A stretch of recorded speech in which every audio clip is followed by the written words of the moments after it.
All right.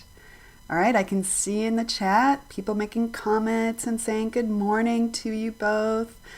Somebody knows Teresa from South Dakota. There's people from Southern California saying hi, somebody from South Carolina. So it's great. All right, well, I'm happy that you joined us. And I noticed a lot of you have been faithfully attending our webinar, and it's great to see you here again. Some of you who are new, welcome to our webinar series. All right, so I think I'm going to go ahead and get started with this webinar. I'm Jack. I work here at the California School for the Deaf in the Department of CORE, which is Curriculum, Outreach, Resources, and Education. We provide a lot of training, so that's CORE. My team is Outreach. These webinars, we're so thrilled to have you, Teresa and Sherry, to join us. Good morning. We hope that your Friday and the start to the weekend goes well. And as far as today goes, the title is Lead K Family Services. And what exactly Lead K Family Services is, Teresa Nold and Sherry Farahina will be sharing information and explaining Lead K Family Services.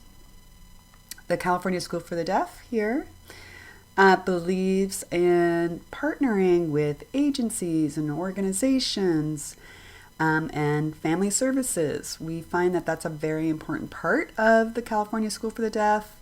Our school and deaf schools all over the country to keep that connection with agencies and community resources, and because that keeps our school thriving with resources, language milestones, how we work together to support families, to make sure that they are able to make fully informed decisions and have full access. Understand what the expectation should be for their deaf child and how families can work with their teachers to, push their child's learning. So Lead K Family Services has, offers quite a bit and programs in California. And Lead K, there's actually a history, but I'll let Sherry go ahead and explain that a bit. Lead K, has been passed is a bill that has been passed in several states. And so that's one key element of the school or deaf and hard of hearing program, and to be connected with that legislation and how to work together. So it's very important, and I'm excited to have you both here. Teresa, your background, I know you've been very involved in the deaf community in South Dakota. You moved here recently. You're a huge asset here. You're the Family Services Manager, and Sherry Ann Farahina, the CEO of NorCal Deaf and Hard of Hearing Services, as well as established the team for Lead K Family Services, Lead K Movement, not Lead K Family Services. So Sherry, you have been hugely active, and it's nice to see that you have set up Lead K Family Services with a mentoring program. So I'm really happy to have you here, and just want a few statements about how we're going to proceed with this webinar. The chat box, you can say your feelings. You can have reactions and say, "Wow, okay." For the questions, if you have questions, put that in the Q&A. So that's important because the chat's going to go by pretty quickly. People might be, adding comments and stuff, and I may miss your questions if you put them in the chat. So please put them in the Q&A so that when we're done at the end of their presentation, we can open it up to the Q&A, and I can look at what the questions that you asked. So we're going to go ahead and I would translate the questions, and Sherry and Teresa can answer that. So as time allows, if we run out of time and there's a lot of questions we haven't answered, we will email those to Sherry and Teresa, and they will answer those questions, and we will email you their answers along with the video recorded link to this webinar. So that's why you registering is important. So it's That way you don't miss getting the recordings of these webinars and the answers that we didn't get to as well. All right, I'm going to hand it over to Teresa and Sherry. All right. All right, thank you, Jack. Thank you.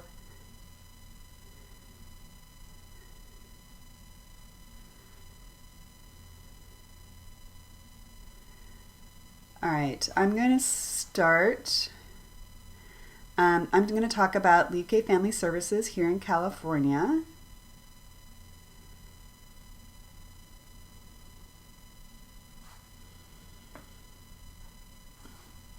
So the presentation today is with Sherry and I, and here's a little bit about my family, my husband. I have 2 boys. I am the parents of 2 young men. I have 1 child who is deaf plus, and my other son is hearing. He's a CODA. He's a proud CODA. We have a lot of personal experience. I have a lot of personal experience regarding advocating for families, especially when we lived in South Dakota. So I'm an advocate at heart. When I see a need, I really want to share that and figure out how to meet that. I was born and raised in the Midwest. I moved to California a year and a half ago. I never thought I would move to California, but the time was right, and it's been a good decision. So I really enjoy my job and the environment here. So the lack of snow is definitely better. So there's no polar vortex, which is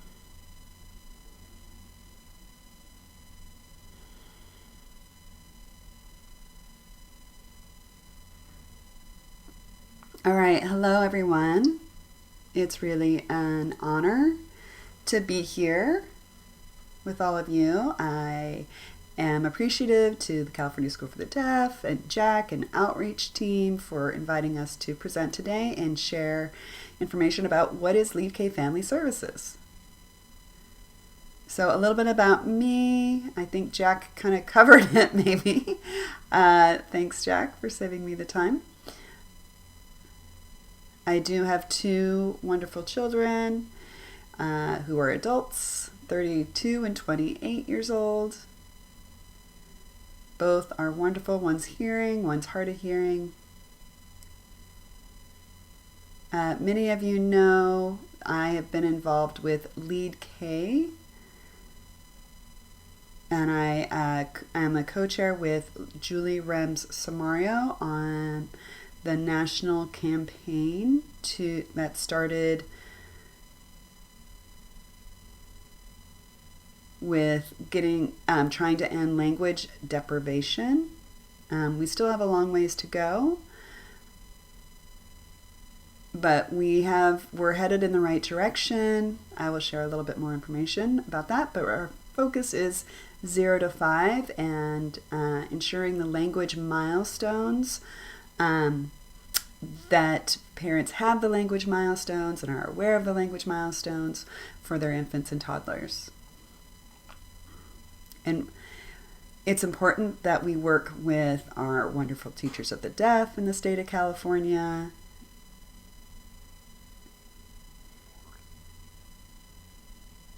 And really, everybody, who works with the children to work together, work with families, work with the deaf babies, the toddlers, so I really cherish everybody that I work with.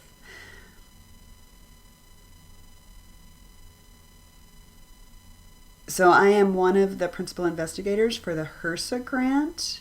It used to be under the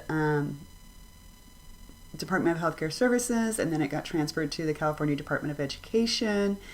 And it formerly run by Nancy Sager and then Julie Ram-Samario. And then now I received that grant. NorCal bid for that grant last April. And so for the first time, a nonprofit organization, community-based organization, is actually running the California EDI program, Early Hearing Detection and Intervention program.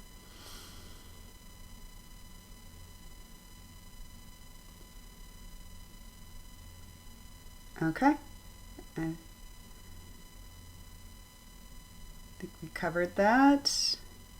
All right, so California EDI, Early Hearing Detection and Intervention. So the EDI is the abbreviation for Early Hearing Detection and Intervention. And so early intervention services, early start is what we call it here in California.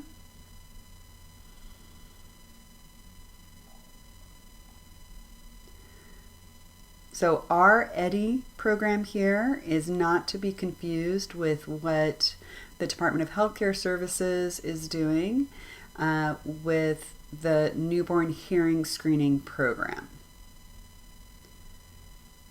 So we do overlap in some ways. However, the Department of Healthcare Services, their role is identifying babies who are born in the hospital, certifying those hospitals and their equipment, and having those hospitals send their screening data to the Department of Healthcare Services. And then those who are referred for additional testing, those babies, they are referred to get an additional testing. And so the Department of Healthcare Services contracts with the Hearing Coordination Centers. That's called HCC.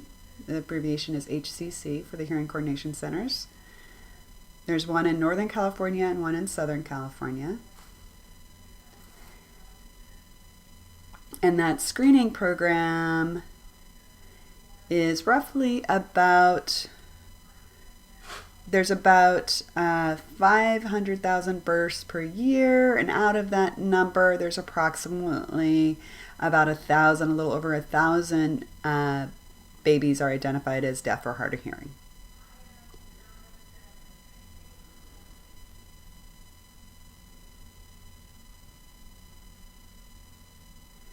With California EDI, Lead K program here, we have these goals that we're working on.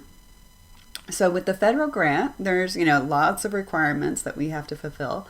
EDI, the Early Hearing Detection and Intervention program, has the goals of 1, 3, 6.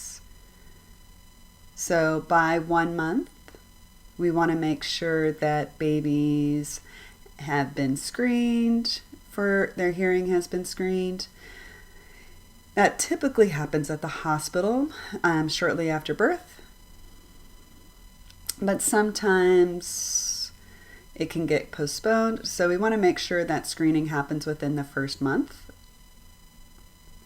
And then when the baby is at 3 months of age, or hopefully before that, so at 1 month, if it's decided that we need to refer for further testing to identify whether this child is deaf or hard of hearing, then that further testing needs to happen within 3 months.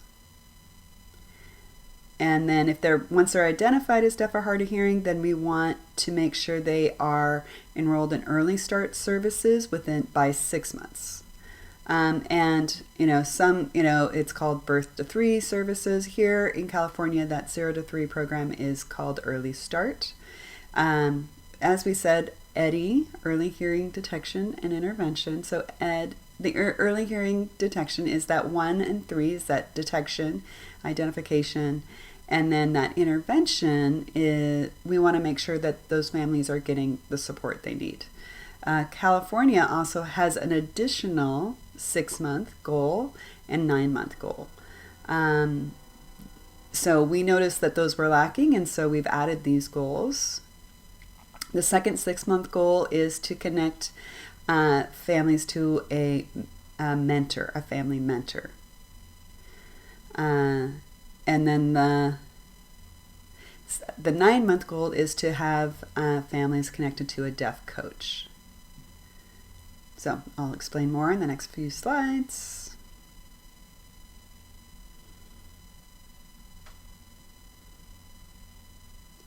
So by 1 month old, what that looks like, we hope the hospitals, when they do those hearing screenings and, they test the babies before they go home. And whatever those results are sent to the Department of Healthcare Services and the hearing coordination centers here in California. So the results are then given to the families and shared with the families. We want to make sure that once those families get home that, they make a follow-up appointment to do a more diagnostic, more thorough hearing screening to find out if the child is indeed deaf or hard of hearing. And often, they can, find out why their child is deaf. Maybe there's something going on in the inner ear. It could be hereditary. It could be, sensory neural. So typically the follow-up appointment the families will get more information.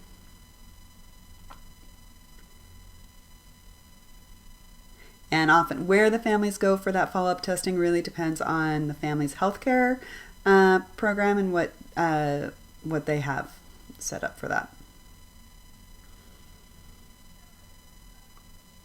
By 3 months old, this is kind of what happens. On this slide, you can see, the baby's identified as hearing or as deaf or hard of hearing. So once that child is identified, then that baby's family information is shared with Lead K Family Services. We then let their local early start program know that there's been a child identified and services need to be provided. We will also work with Lead K family mentors and have them reach out to those families to provide guidance and support. California is a huge state. So remember, I moved here from South Dakota, so it's entirely different here. It's huge. And we have a lot of families who have different spoken home languages.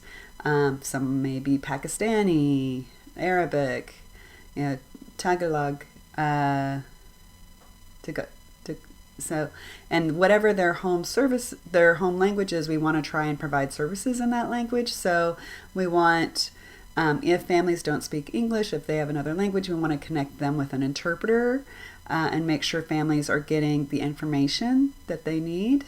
So, and making sure that they understand what this identification means for their child.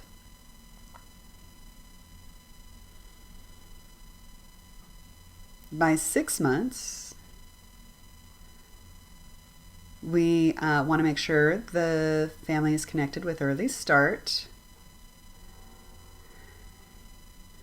And they need to reach out to the families. We've developed a database service here. We have by regional centers. So if a baby has additional disabilities, we connect them to their local regional centers. The law says that they need the regional centers then need to contact them within 45 days and set up an individual family service plan within that 45 days. So the 136 goals are to make sure that those families are getting services and they have an IFSP, individualized family service plan, in place. And services can look a variety of ways, and who's on the Early Start team. Generally, the LEA will do an assessment and figure out what the child needs based on that assessment.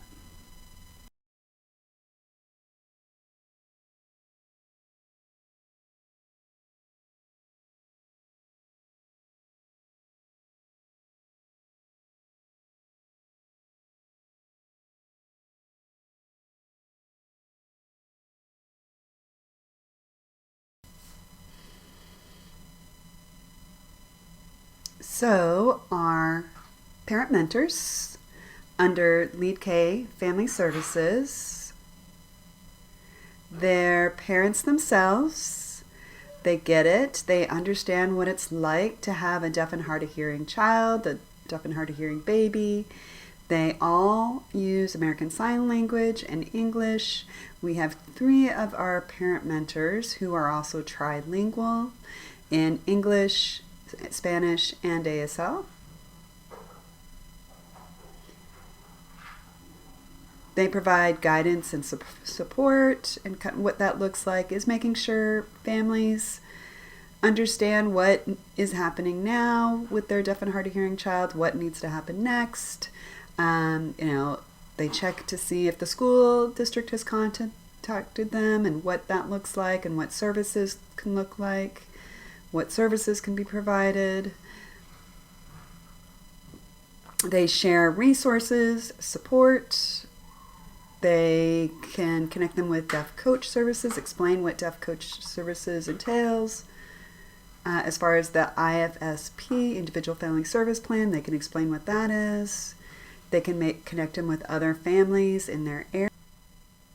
This is Sherry. I just want to add to that. Some of you may have known of Parent Links. That was a program that I personally set up, 25, maybe 20 years ago. It was a long time ago, many moons ago.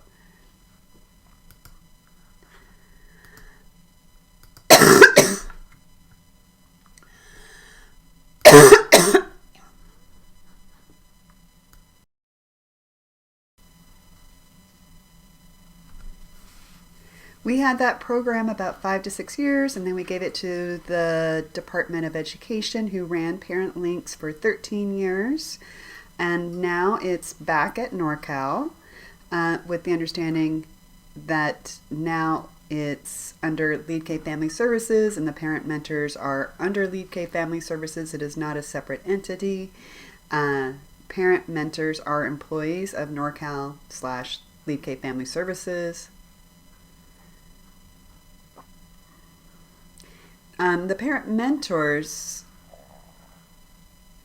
set it up that way so that when families find out the results of their the hearing screening, that they're going through a grieving process and they don't understand what it all means and they don't know what to do, that the parent mentors can be there. The parent mentors can fill in the gap between when the school contacting them and when the Department of Healthcare lets them know that, the results. So it's a softer approach to provide support to these families and walk them through some of the emotional part of those early days. And they work, they provide lots of different resources, for the families, such as the School for the Deaf. So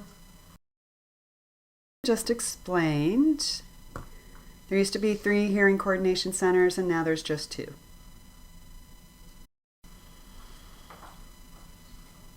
All right, so what's next? We talked about the milestones of 1, 3, 6 months, and here's what happens at 9 months in California. We have added to the EDI 136 that families get connected to a deaf coach by 9 months. We're working with early start providers to ensure deaf coach services are available for families. And the deaf coaches are deaf adults, they're role models, they can share their life experiences, they can teach ASL, they can provide guidance with English and ASL, language acquisition. The Deaf Coach services can be written into an IFSP and have that as an added service under related services. There's, we have from the education code or that, types of early intervention services include teaching sign language and auditory and oral language.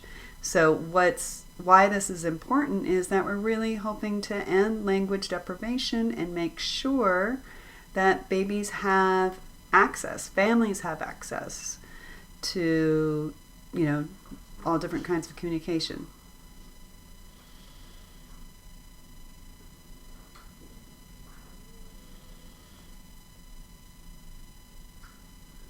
So how this works is throughout the state of California, we have the Deaf Access Program and the California Option Schools. So we contract with each of those for them to select somebody to coordinate the deaf coaching services, for them to hire deaf coaches in the region, and for programs to be able to have a referral system with it, and work with the school districts in the early start programs and let them know that we can provide deaf coaching and what that looks like, and explain that whole process and develop a contract. So they work with families and teachers to make sure the child is developing language.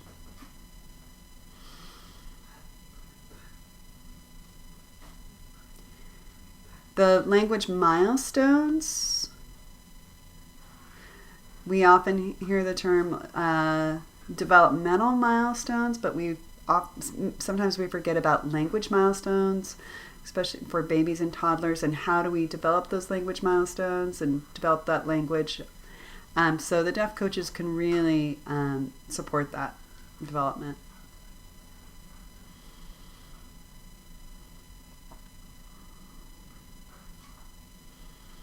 All right, this is Sherry here. So one of the things we do is we always say is we find that there are a lot of families who have a deaf coach and their language milestones are on target, as opposed to children who don't receive those deaf coach services. They're struggling and their language is not developmentally appropriate. So we have this expertise and this service here at Lead K Family Services /NorCal. We contract with different individuals who are experts in our community to provide those deaf coach services. They have to go through a background check, fingerprinting, and all of that. Even though, it's still on Zoom, we still require that. There's a lot of things we do with different agencies throughout the state of California. They are providing the deaf coach services for their region and areas. And they work with their local families. And with our deaf coach coordinators. So we have about 7 deaf coach coordinators in the state of California. They work with school districts, early start programs.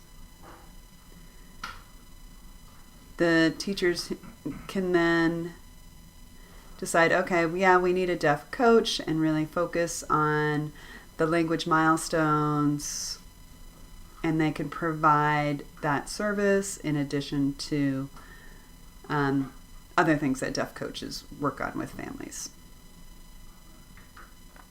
So I just wanted to clarify that. If families want that service, they need to let their teacher know that they want that service within the IFSP, Individual Family Service Plan. And then once that's there, then they reach out to one of the deaf coach coordinators throughout the state to initiate services for that family. So next slide, we're going to talk about some of the other things that Lead K Family Services does. We provide parent-to-parent support.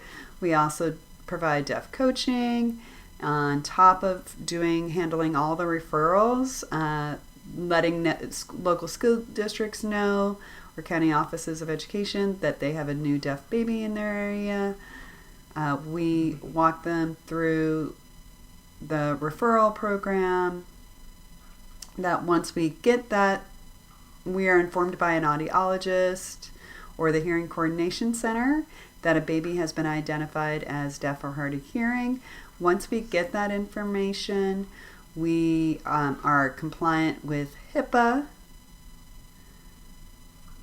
and we are the point of contact for the school district. We let them know that they have a deaf baby in their area, they need to start services. We work with both of the schools for the deaf in Fremont and Riverside.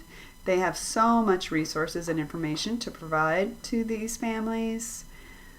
So that's into the early start programs.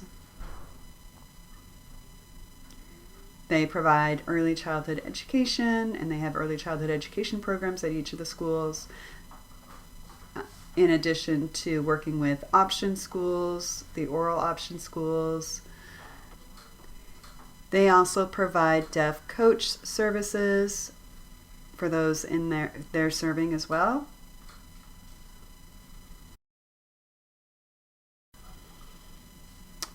All right, so as I was saying earlier, some of the other tasks that we do in addition to that we want everybody to understand the referral program.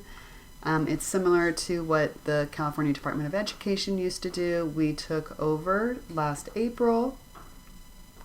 When we receive a result from the audiologist or the Hearing Coordination Centers, any baby that is screened and then identified as deaf or hard of hearing, those babies are then referred to us, and then we figure out how to connect them with their local education agency in their area. And we let the LEA, the local education agency, know that they need to go ahead and start services. And then the parent mentors can also provide services. About 20 minutes? We let them know they can also have deaf coach services after they have an IFSP set up. We also host monthly stakeholder meetings for the early hearing detection and intervention stakeholders. They're professionals, educators, families, parents, and early start representatives and teachers and audiologists are all of those stakeholders that we get together.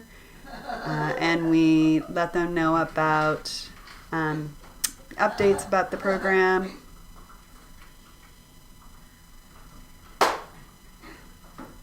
We let them know about the number of babies we've been serving for the last month or two and for the year up to date. So we also do a lot of family engagement activities. We work with Hands and Voices, our California parent organization here in the state. Our next event will be on February 5th. The event is called Love and Literacy. So yeah, Love and Literacy, focus on reading and writing, and this is going to be throughout the state of California. There's going to be 5 different locations of where this all is happening on the same day, on these different locations. So we're working with community organizations, local educators, and audiologists, and healthcare providers to develop this event. We work with regional programs, so there's a large focus on working with families and introducing reading skills early at an early age. And that's really what Lead K is all about, is providing these services to really focus on language development, so that by the time the child is the age of 5 and ready to go to kindergarten that they are ready to learn. So we are excited about that. We also provide trainings to medical and other service providers about the early hearing detection and intervention system. We go to the National Early Hearing Detection and Intervention Conference. The 2022 conference will be in Ohio. We sponsor a parent representative to attend the national conference in addition to the program staff, and also Julie Rem-Samario and myself as the co-EDI coordinators.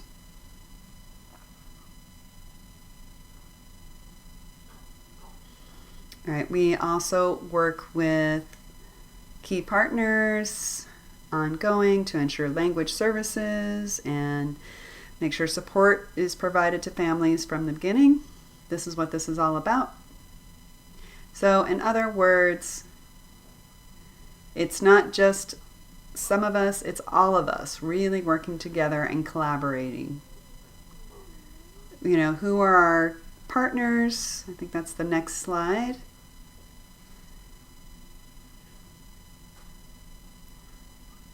So you can see this list.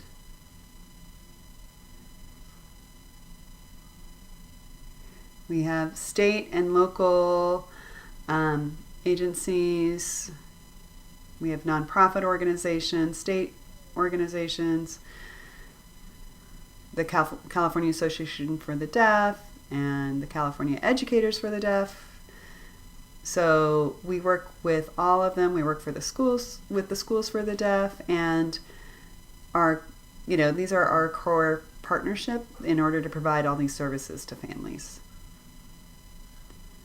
All right, this is Teresa. I just want to add, we have a really good working relationship with the California EDI chapter champions. This is a group of doctors, medical doctors who want to be involved in providing support within the EDI system, and they're a really key partner in helping us kind of help with the medical system and providing education. So that's really key. Sherry's saying, thank you, Teresa. I forgot that one. All right, this is teamwork. So just in summary, Sherry's saying we can answer some questions or go back to Jack. Teresa's saying, I don't think we have time for questions. So, okay. So, all right, time has run out. So what we're going to do is any questions that you have in the Q&A, Jack is going to collect those and share those with us, and we will provide those answers and send those out to you. All right. Okay. All right. Thank you for coming, and I'll let Jack wrap up. Here's the information about our website. Feel free to take a look at all the different resources we have available for families. And here's our contact information. Thank you.